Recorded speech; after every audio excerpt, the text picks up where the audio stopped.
Apa itu NFT? Kok bisa Syahrini menjual NFT senilai 5 miliar rupiah? Dan bagaimana caranya Gozali Everyday juga dapat miliaran rupiah dari menjual NFT? Kenapa harus beli NFT mahal-mahal? Sedangkan kita bisa screenshot dan dapat gambarnya secara gratis. Di mana cara cepat dan mudah untuk bertransaksi NFT? Dan apa resiko NFT yang wajib kamu ketahui? Apa sebenarnya NFT atau Non-Fungible Token? Analogi sederhananya begini, di dunia nyata, jika kita ingin mengobrol dengan teman, tentu kita akan kumpul di suatu tempat secara fisik seperti rumah atau kafe. Dengan teknologi digital, kita bisa mengobrol dengan teman melalui aplikasi chatting atau video call. Di dunia nyata, kita bisa melukis dengan menggunakan cat air. Dengan teknologi, kita bisa melukis dengan software atau aplikasi. Lukisan atau gambar yang berbentuk fisik dapat disebut karya fisik. Sedangkan, lukisan atau gambar yang dibuat dengan software atau aplikasi disebut dengan karya digital. Persamaan antara karya fisik dan karya digital adalah dua-duanya sama-sama karya yang membutuhkan tingkat kreativitas dan usaha yang perlu diapresiasi. Perbedaannya adalah karya fisik lebih mudah dibuktikan dalam hal kepemilikan karena bentuknya yang fisik, sedangkan karya digital sangat susah dibuktikan dalam hal kepemilikan karena tidak adanya bukti validasi yang bisa kita pegang. Sehingga, jika kamu adalah seorang seniman yang sudah menghabiskan waktu sebanyak 1 tahun, 52 minggu, 365 hari untuk membuat karya digital dan menjualnya di internet, dan tiba-tiba ada orang screenshot karya senimu dan mengaku-ngaku dialah yang membuat karya digital tersebut, apakah kamu rela? Nah, itulah fungsi dari blockchain terhadap NFT yang memvalidasi kepemilikan sebuah karya digital. Data kepemilikan tersebut tidak bisa dirubah atau dimodifikasi oleh siapapun. Jadi, setiap item NFT hanya mempunyai satu pemilik bersertifikat, walaupun file tersebut dapat disalin dan disebarkan ke internet. Itulah kenapa ada orang yang rela membeli NFT dengan harga yang mahal karena dia membeli sebuah karya digital beserta sertifikat kepemilikannya, di mana karya digital dan sertifikat kepemilikan tersebut bisa diinvestasikan atau dijual lagi. Itulah kenapa walaupun NFT bisa di-screenshot ataupun di-copy and paste, tapi hasil screenshot atau copy and paste tersebut tidak bisa dijual semahal karya digital yang asli. Hal ini sama seperti lukisan Mona Lisa karya Da Vinci. Orang bisa memfoto lukisan tersebut, tapi foto tersebut tidak bisa dijual dengan harga yang sama seperti lukisan aslinya. Kita juga bisa mendapatkan gambar Mona Lisa di Google secara gratis, tapi gambar tersebut tidak memiliki nilai yang sama seperti lukisan aslinya. Singkatnya, NFT merupakan inovasi teknologi yang memberikan solusi untuk mengapresiasi sebuah seni, terutama yang senang dengan sektor kreatif atau industri seni yang selama ini sering dianggap tidak menghasilkan uang. NFT sedang ramai menjadi sorotan semenjak Gozali Everyday menjadi viral. Siapa yang tak kenal Sultan Gustav Al-Ghazali alias Gozali Everyday?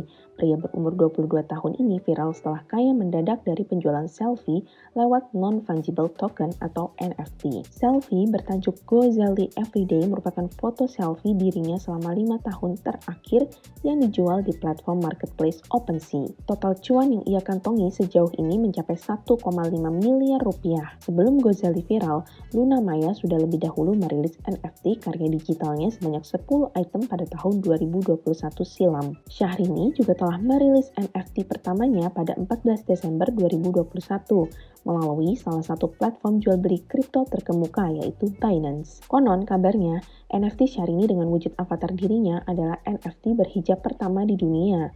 NFT tersebut terjual sebanyak 17.800 buah dengan harga per masing-masing NFT sebesar 20 US dollar atau kurang lebih sekitar 280 ribuan. NFT Syahrini habis laku terjual hanya dalam 8 jam dengan total penjualan diperkirakan hingga 356.000 BUSD atau setara setara 5,12 miliar rupiah. Di dunia internasional pun, pasar sempat dihebohkan dengan video Charlie Bit My Finger yang terjual sebagai NFT seharga lebih dari 760.000 US dollar atau kurang lebih sebesar 10 miliar rupiah.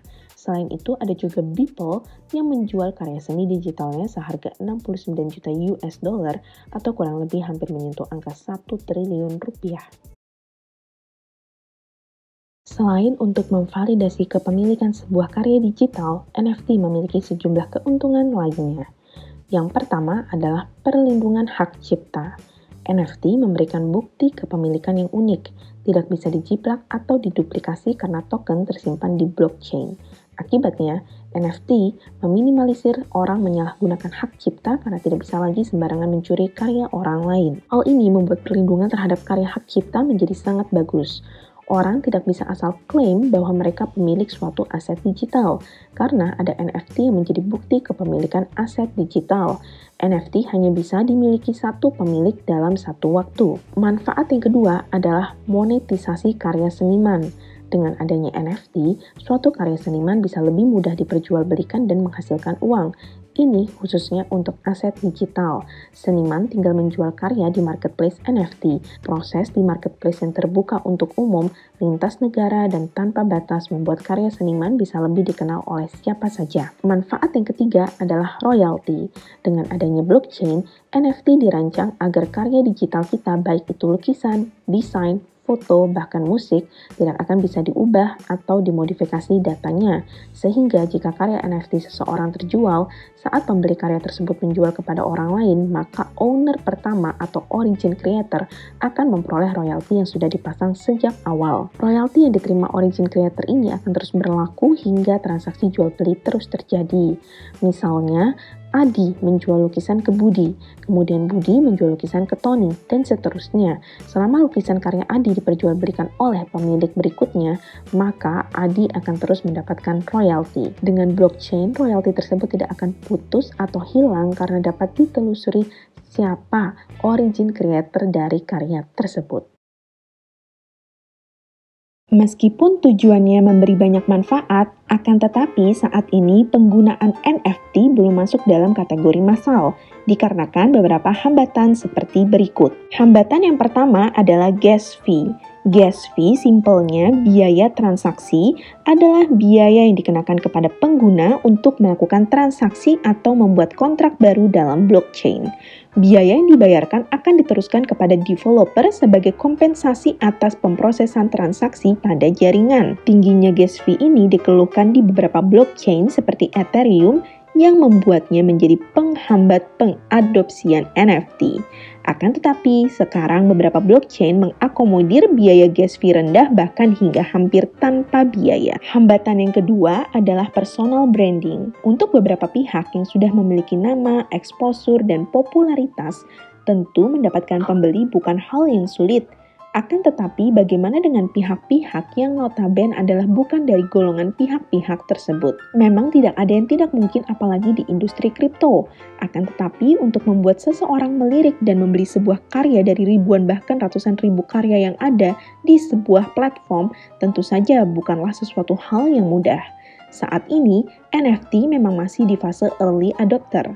Penetrasinya belum besar walaupun perusahaan sekelas Nike dan Adidas sudah masuk ke NFT dan mematenkan produk digital mereka dan juga masih dibutuhkan banyak exposure. Akan tetapi saat NFT sudah memasuki fase early majority dan diadopsi massal selayaknya Facebook, Instagram, dan Twitter seperti saat ini, karya-karya NFT kita tersebut dapat berpotensi menjadi sebuah investasi di kemudian hari. Hambatan yang ketiga adalah tingkat likuiditas NFT. Dari segi pembeli NFT atau investor NFT, mereka harus paham jika NFT bukanlah aset liquid. Hal ini berarti tidak semua barang berbentuk NFT yang dibeli pasti laku ketika dijual kembali. Perdagangan aset kripto dan saham jauh lebih liquid jika dibandingkan dengan NFT. Oleh karena itu, masyarakat juga harus hati-hati. Jangan sampai karena NFT sedang heboh, masyarakat asal membeli NFT karena mengharap untung yang besar. Selanjutnya, mungkin Anda akan berpikir bagaimana caranya untuk menjual karya melalui NFT. Karena NFT bisa menjadi tempat di mana karya Anda bisa dijual hingga miliaran rupiah. Berikut adalah langkah-langkah cara membuat dan menjual NFT. Yang pertama adalah memilih item aset digital. Pastikan terlebih dahulu bahwa Anda telah membuat karya seni yang akan dijual. Karya atau objek yang dapat dibuat di NFT bisa berupa dokumen digital, musik, video, foto, dan produk digital lainnya. Yang kedua adalah memilih blockchain yang ingin digunakan. Cara berikutnya yang perlu kamu lakukan adalah menentukan blockchain untuk mengeluarkan NFT tersebut. Berikut contoh-contoh pilihan blockchain yang bisa digunakan untuk membuat NFT. Yang ketiga adalah memilih dompet digital atau wallet. Setelah itu, kamu harus memilih dompet digital atau wallet untuk menyimpan cryptocurrency yang akan digunakan untuk bertransaksi NFT. Wallet juga dapat digunakan untuk menyimpan NFT yang kamu beli atau koleksi. Beberapa contoh wallet adalah MetaMask dan Trust Wallet. Yang keempat adalah pilih pasar atau NFT marketplace. Cara selanjutnya, kamu perlu memilih platform untuk menghubungkan wallet kamu dan untuk mengunggah gambar atau file yang nantinya akan diubah menjadi NFT. Berikut adalah contoh platform marketplace NFT Ethereum yang bisa dijadikan pilihan. Ketiga platform ini memungkinkan kamu untuk membuat NFT sendiri sebelum nantinya harus mendaftar terlebih dahulu untuk menjadi creator yang terdaftar di platform tersebut.